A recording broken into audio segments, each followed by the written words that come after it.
Les vidéos précédentes, les 5 vidéos précédentes, on a abordé la notion des phaseurs. On a défini ce qu'est un phaseur et les réactances inductives et capacitives d'un condensateur et d'une bobine. Là, on va faire cet exercice, c'est le premier d'une série de plusieurs. Là, on a devant soi deux signaux alternatifs sous forme cosinus-soïdale et sinus-soïdale. V1t et V2t sont exprimés dans le domaine temporel parce qu'il y a la variable t. Maintenant, notre boulot consiste à déterminer le phaseur V1 et V2, c'est-à-dire actuellement les deux signaux sont dans le domaine temporel. Maintenant, il faut ramener V1t et V2t au domaine fréquentiel, c'est-à-dire il faut exprimer V1t et V2t en termes de phaseurs V1 et V2, d'accord? Puisque les phaseurs, les phaseurs impliquent la fréquence, tandis que une fonction, en fonction du temps, là, se situe dans le domaine temporel, d'accord? Et une fois les phaseurs V1 et V2 trouvés, on en déduit à partir de ces derniers là, le déphasage entre les deux phaseurs. Le déphasage entre les deux phaseurs, c'est la même chose que le déphasage entre V1t et V2t dans le domaine temporel, d'accord?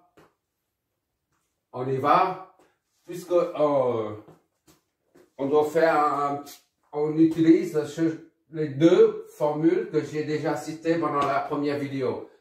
C'est quoi en fait? C'est cosinus phi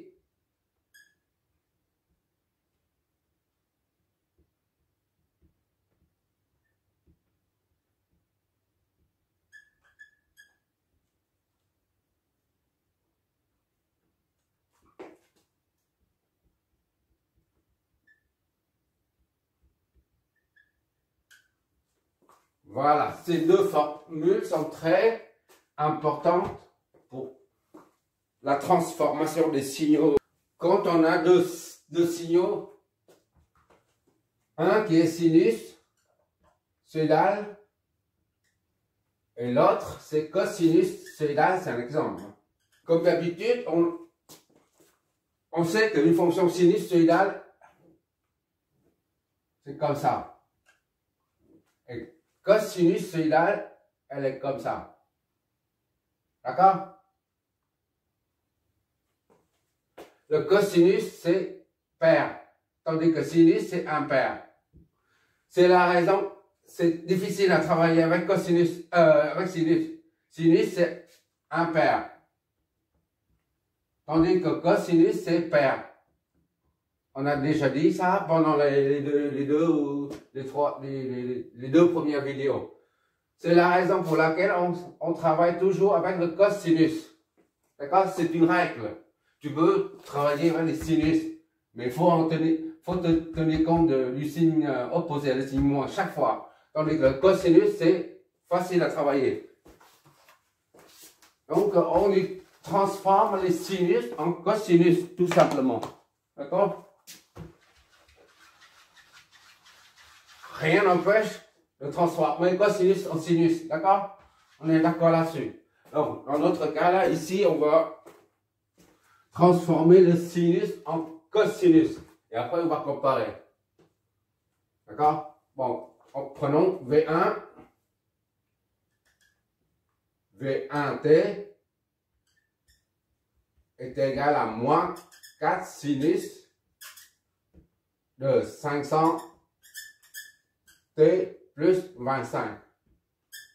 Or, on doit transformer ça en cosinus pour pouvoir comparer. Sinus phi est égal à cosinus phi moins 90. D'accord? Donc, tu considères ça, tout ça comme un angle. D'accord? Comme phi, par exemple. D'accord? Donc, V1t est égal à moins 4. Sinus, ça devient cosinus. D'accord? Ça, tu remets. Phi, ça correspond à tout ça. C'est-à-dire 500 T plus 25 degrés. D'accord? Moins 90. Je suis déjà à genoux.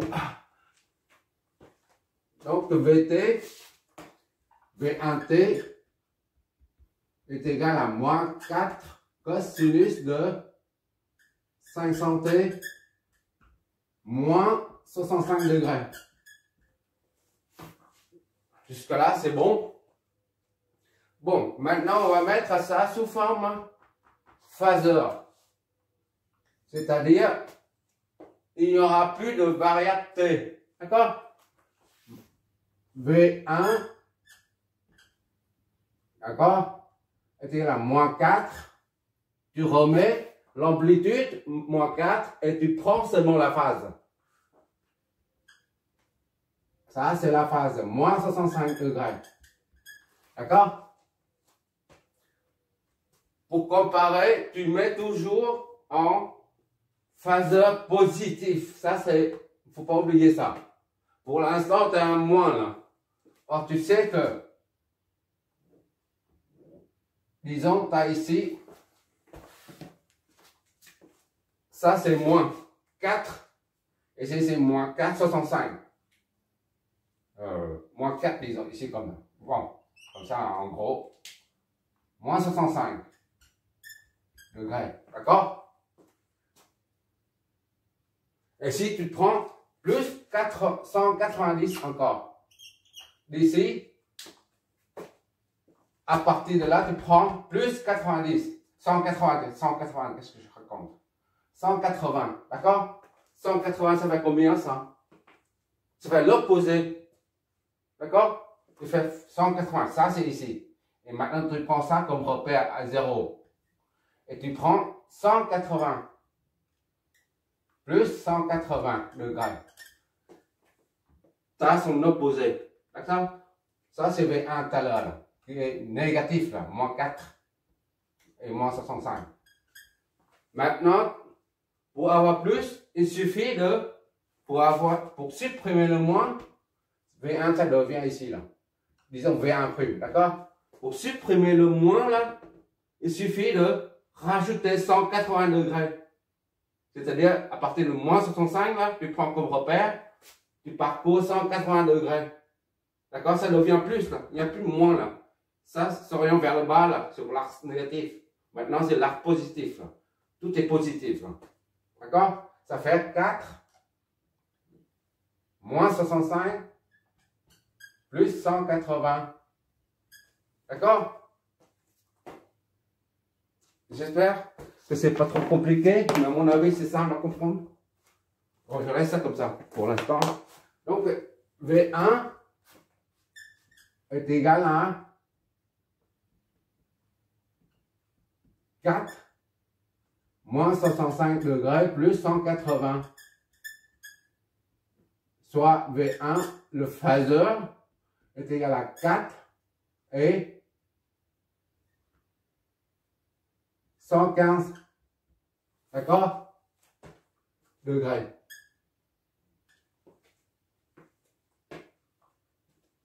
Ça, c'est primo.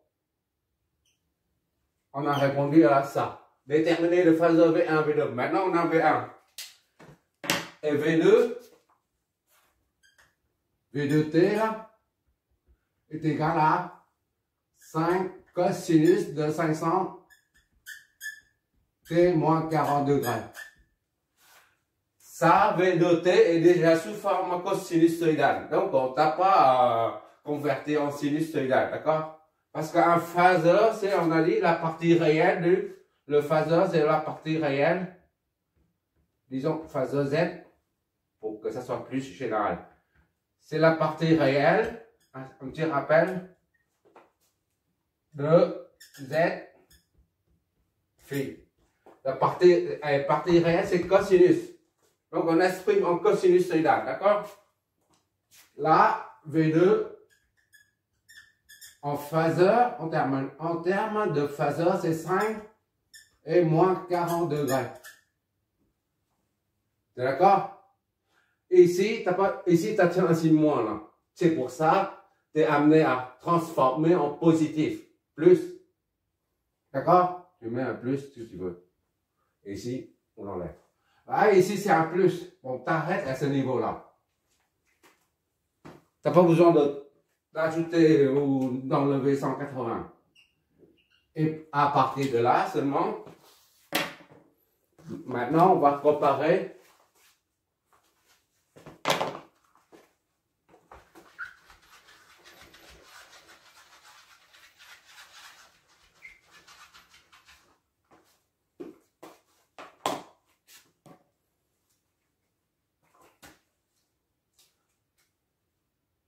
Pour comparer, tu dessines ça seulement, pas besoin de cercle. Ce qu'on appelle les vecteurs de Fresnel, système Fresnel. V1, V2. Bon, tu prends le plus petit. Donc c'est moins 40. D'accord? Moins 40. Disons c'est là, moins 40. Voilà, 5. V2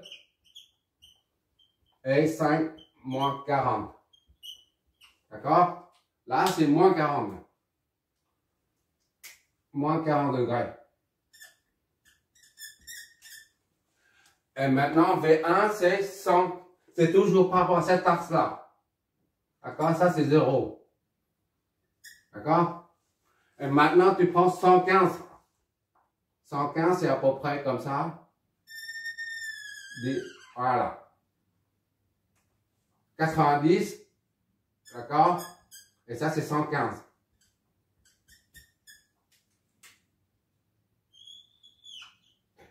C'est V1, qui est égal à 4 et 115. Donc, entre ça et ça, comme on a dit, on tourne dans son trigo tout le temps. On compte positivement, d'accord? Tu prends ça, là, tu tournes un angle. Pour rattraper V1, il faut moins 40 plus 150. D'accord? Ou alors tu prends ça, moins ça. Le déphasage entre les deux, c'est déphasage.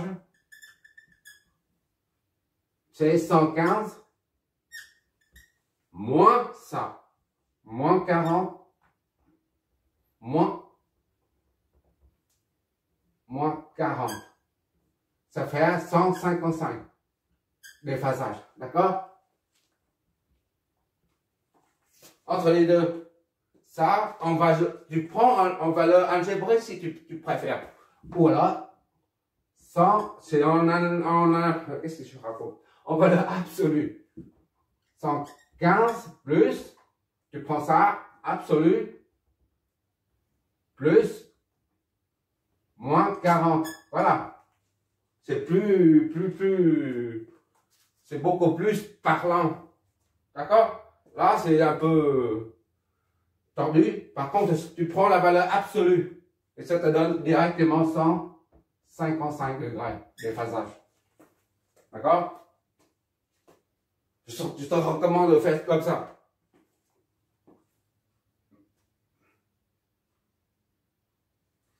Et le déphasage entre V1T et V2T.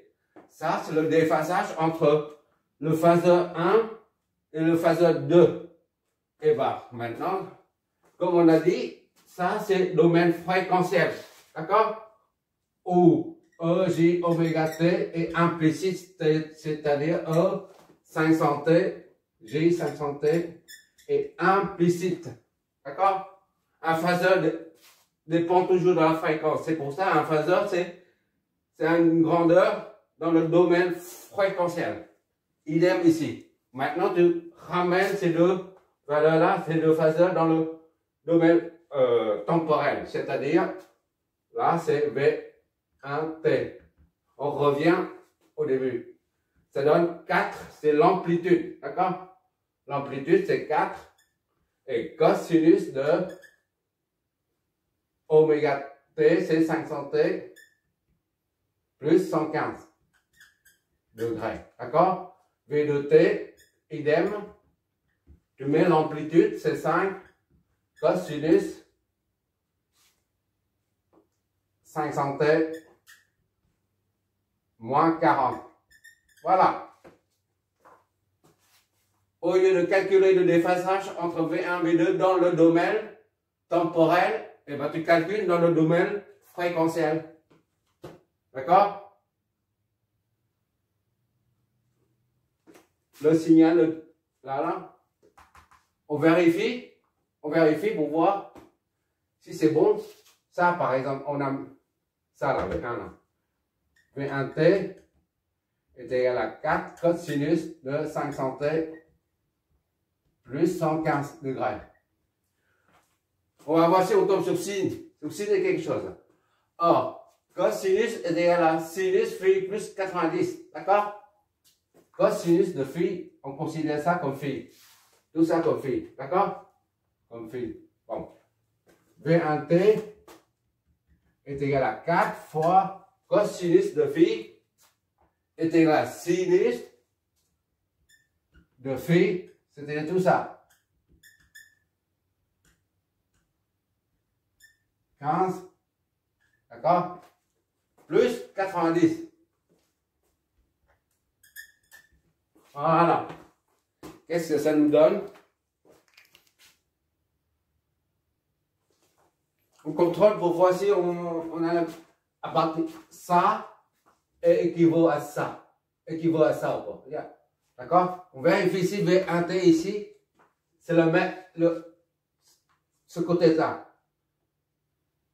Le monde de droite est égal à moins 4 sinus 500 t plus 25 oméga. 25 degrés. Bon, on continue. V1t est égal à 4 fois sinus de 500 t. On peut oublier 500 t. Hein. 205. 5 degrés. D'accord? Puisque oméga t est constant, on l'oublie. Hein? On l'oublie, on met simplement sinus oméga t. Voilà. Pour simplifier la vie. Ici c'est 500, ici aussi 500. C'est toujours la même chose. 205 degrés. Voilà. Or, ça là, sinus 25 de sinus de 205. Ça c'est 90, 180, 270, c'est 200. Quelque chose ici. D'accord? À main levée. Ici à là. C'est 205 degrés. D'accord? Et là, ici, sinus de 25, c'est l'opposé. Là, ici, c'est 25 degrés. Et ça, c'est 205. 205 degrés. D'accord? 205, c'est l'opposé, c'est-à-dire moins. Si tu fais une projection ici, là, c'est moins. Là, c'est moins. Tandis que si tu fais une projection de ça, là, ça fait plus. D'accord? Si tu ne vois pas des choses comme ça, il suffit de remplacer là-dedans. Regarde, V1t est égal à 4 fois, d'accord? On oublie ça, d'accord? Parce que ça est égal à ça. Donc, on oublie. Sinus de 205. D'accord? Et l'autre, c'est V1t est égal à moins 4 sinus de 25. Qu'est-ce que ça nous donne? on doit trouver le même résultat. D'accord?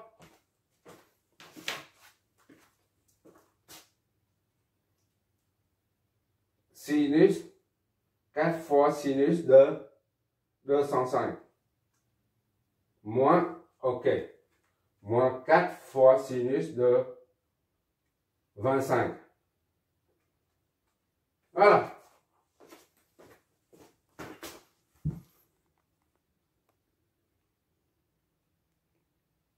Vu? Tu retrouves le même résultat. Voilà. À partir du phaseur, qui est dans le domaine fréquentiel, tu ramènes, tu transformes le phaseur en une fonction temporelle. Et ça, le première vue, tu vois qu'il y a une sacrée différence. Mais lorsque tu transformes et tu calcules, tu vois bien qu'on trouve le même résultat. V1t ici, là, c'est moins 4 sinus machin. Alors que, on voit ici, c'est 4, il n'y a plus de moins. Et sinus, c'est le cosinus 115 qu'on a fait depuis tout à l'heure. D'accord? Maintenant, tu as compris à peu près ce que c'est un phaseur. Mais l'utilité des phaseurs ne s'arrête pas là. Ça va très très très loin les phaseurs. Si par exemple, si tu, c'est ce qu'on va absolument faire d'ailleurs, les composantes symétriques. Alors là, si tu n'utilises pas le phaseur, eh ben, tu n'es jamais sorti l'auberge. Tu ne veux pas analyser le système, les composantes symétriques sans le phaseur. C'est impossible, impossible. Ça devient inextricable, d'accord? Donc, l'utilité des phaseurs s'étend dans tous les domaines, en fait. Bon. Maintenant, on va faire un deuxième avec l'addition-multiplication des phaseurs. Merci d'avoir regardé.